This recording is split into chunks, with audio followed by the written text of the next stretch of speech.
In Gaza this morning, a planned temporary ceasefire in the fighting is on hold. Attacks continued this morning after an Israeli official said the first exchange of hostages for prisoners will not happen before tomorrow. Hamas has said it will free 50 hostages in exchange for 150 prisoners in Israeli jails. Our correspondents in the region are gathering reaction from both sides. We begin with Holly Williams in Tel Aviv. Holly, good morning.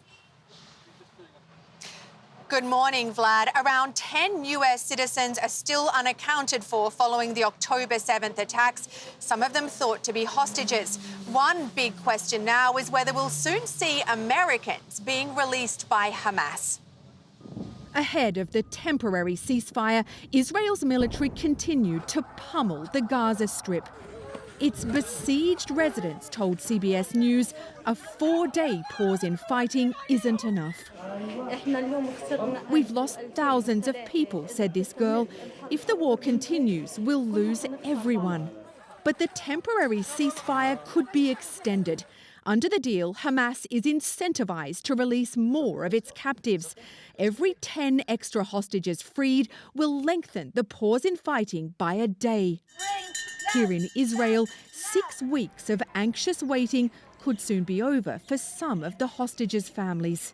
Hadass Calderon's 16-year-old daughter, Sahar, and 12-year-old son, Erez, were kidnapped by Hamas militants. What do you think Sahar and Erez have been going through since they were taken captive? Hell, that's what they're going through. I just want them to come back and to heal them. Gershon Baskin is an Israeli hostage negotiator who helped secure the release of an Israeli soldier captured by Hamas, Gilad Shalit, in 2011, in return for over 1,000 Palestinian prisoners. This time, the militants are getting just 3 Palestinian prisoners in exchange for each hostage. What does that tell you? Hamas wants to get rid of the women, the children, the elderly. They're a burden on them.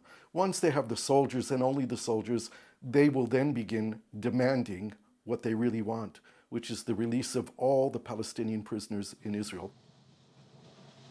The hostage deal has brought new hope to people here and in Gaza. But the fighting continues today and the hostages are not out yet.